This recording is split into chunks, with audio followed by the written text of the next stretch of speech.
Feature Funnies was an American comic book magazine published by Comic Favorites Inc. in the US for 20 issues from 1937 to 39.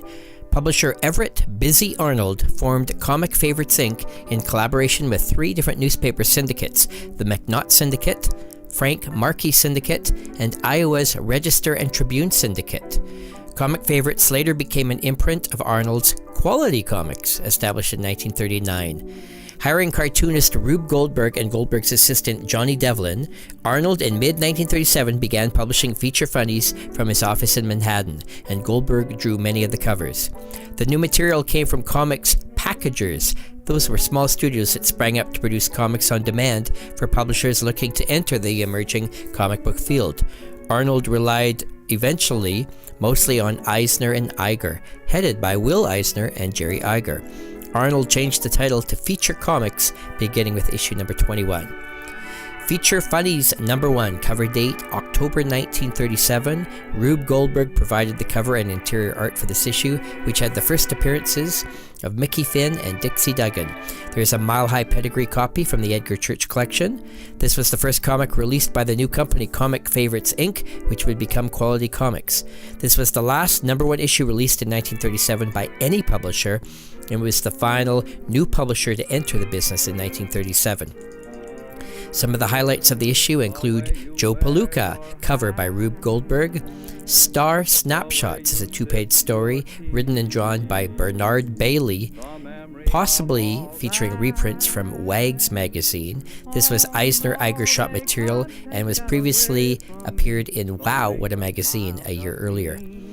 Toddy was a 2-page story from George Marcoux, a humor story, and this was Toddy's first appearance in comics. And Jim Swift in a 4-page story from Ed Cronin, and this is his first appearance. Lala Palooza is a 4-page story from writer-artist Rube Goldberg. And Rube Goldberg, born July 4th, 1883, lived till December 7th, 1970, was an American cartoonist, sculptor, author, engineer, and inventor. Goldberg is best known for a series of popular cartoons depicting complicated gadgets that perform simple tasks in indirect, convoluted ways, giving rise to the term Rube Goldberg machines for any similar gadget or process. Goldberg received many honors in his lifetime, including a Pulitzer Prize for his political cartooning in 1948. He was a founding member and the first president of the National Cartoonist Society, and he is the namesake of the Reuben Award, which the organization awards to the cartoonist of the year. The New York Evening Mail was syndicated to the first newspaper syndicate, the McClure Newspaper Syndicate, giving Goldberg's cartoons a wider distribution. By 1916, he was earning $50,000 per year and being billed by the paper as America's most popular cartoonist. Flossie was a 1-page story written and drawn by Al Zier. Features the first appearance of the character Flossie in this humor story, and Al Zier was the artist of comic strips like So This Is Married Life, 1924-26, The Wows, 1930-33, Flossie, 1935-37, and Rookie Joe in 1941. He took over Susie Sunshine from Earl Hurd in 1930 and was succeeded a year later by Dick Richards. Funny Picture Stories, Volume 2, Number 2, published by Ultim Comics, October 1937. Cover is by Bob Wood, and Bob Wood also gave us the 1-page cartoon Goofy Gags, as well as Vacation Cowgirl in a 5-page story under the alias BW, and The Little Black Bag is a 5-page story signed by Bob Wood.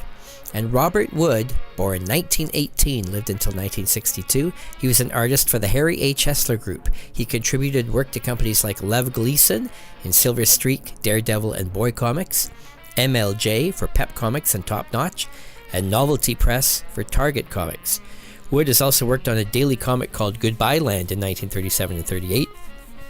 Together with his Chesler colleague Charles Biro, he also edited some Lev Gleason titles, such as the famous Crime Does Not Pay in 1942.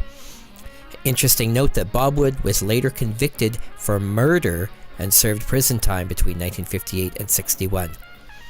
Other highlights of this issue include Cutter Carson, a 2-page story from artist Craig Flessel. Fred Gardenier gave us Dinner Time on the African Veldt in a 2-page story.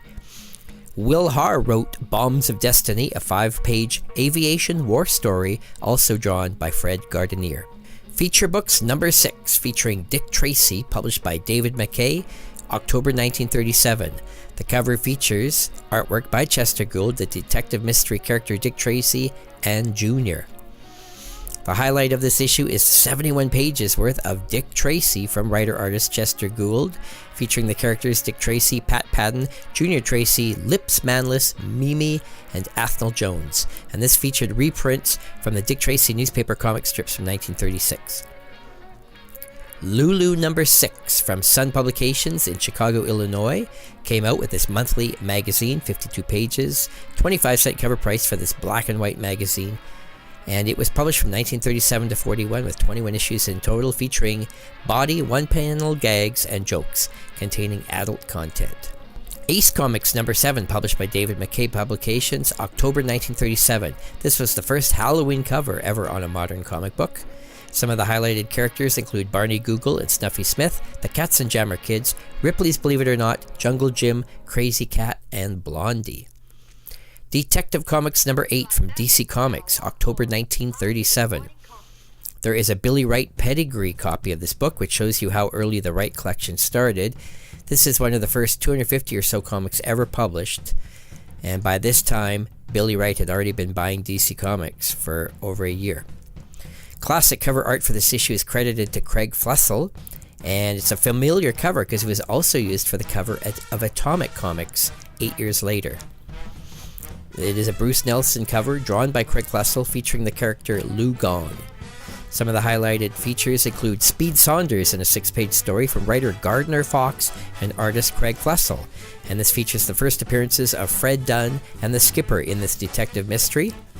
The Laughing Mummy is a 6-page story from writer Gardner Fox under the alias Paul Dean, also with art by Craig Flessel. Will Eli wrote and drew Larry Steele in a 6-page story. Siegel and Schuster gave us the 4-page Spy story, and it featured the first appearance of Pierre Blanc. And Siegel and Schuster also gave us Slam Bradley in a lengthy 13-page story. The Funnies number 13 from Dell Comics, October 1937. The cover is Our Boarding House with Major Hoople. Some of the highlighted features are Dan Dunn in a 4-page story from Norman Marsh, Tailspin Tommy, 3 pages from Hal Forrest, 4 Aces in a 1-page story, also from Hal Forrest. Sheldon Mayer gave us Scribbly in a 2-page story. Don Dixon and the Hidden Empire was a 2-page story written by Bob Moore with art by Carl Pfeiffer, and the team also gave us Tad of the Tanbark in a 1-page story. Tip Top Comics number 18 from United Features Syndicate, October 1937. Tarzan is the highlight of this issue with a cover feature, and this was the only ongoing comic series from United Features. King Comics number 19 from David McKay Publications, October 1937. This was David McKay's longest-running ongoing series at this time. Features a Joe Musial cover. There is a mile-high pedigree copy of this book from the Edgar Church collection, and Popeye and Henry are the highlighted characters of the cover. New Adventure Comics number 20 from DC Comics, October 1937. It's also known as Volume 2, number 8. There is a mile-high pedigree from the Edgar Church collection, and also a Billy Wright pedigree copy. The Tom Sawyer-esque cover was drawn by Craig Flessel and features 2 kids lost in a swamp. Siegel and Schuster gave us a 4-page story of Federal Men, featuring Steve Carson, Junior Federal Men, and the first appearance of Operator 48 in this detective mystery.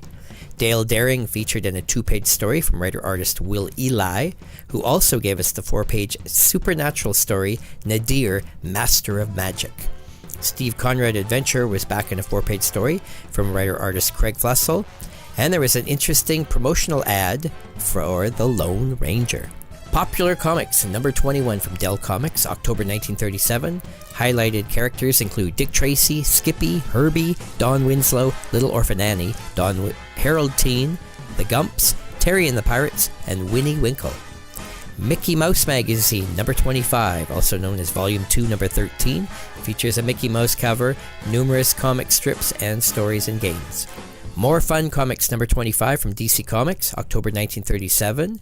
The cover art is by Vincent Sullivan, featuring a football cover. There is a Billy Wright pedigree copy of this comic. Highlighted features include Sandra of the Secret Service and a 3-page story from Will Eli. Johnny Law, 4 pages, also from Will Eli doing the writing and art. Siegel and Schuster, under the alias Leaguer and Roos, gave us a 4-page Dr. Occult story. Craig Flessel handed us Hanko the Cowhand in a 2-page story under the alias of Fless. He also gave us Bradley Boys in a 2-page story, alias Fless, and Pet Morgan in a 2-page story with the alias Fless. Talk About Talkies was a 1-page story written by Mary Patrick, also with art by Craig Flessel. Will Eli wrote and drew Jack Woods in the 4-page Western Frontier story. Siegel and Schuster returned with Radio Squad, a 2-page detective mystery story featuring Sandy, Keene, and Larry. And Russell Cole gave us Just for Fun in a 1-page story. And the Lone Ranger was appearing in this title, also in a 1-page promotional advertisement. And the longest running comic book in the business was Famous Funnies, number 39, published by Eastern Color, October 1937. It featured a story of the Boy Scouts of America. Napoleon, the comic strip, was featured 5 times in this issue. The cover is by Victor Pazmino, featuring the character Sam Smithers, another football cover out this month. Buck Rogers returned in a 4-page story from writer Philip Francis Nolan and art by Rick Yeager under the alias Dick Calkins. War on Crime returned from writer Rex Collier and pencils possibly by Kemp Starrett in this crime story, the first regular crime story published in Modern Comics. The story features J. Edgar Hoover and it's copyright the Ledger Syndicate. S.M. Iger gave us a 1-page Bobby story aimed at young readers, copyright Eisner Iger, and Queenie was back, also from S.M. Iger, under the alias Bob Bliss.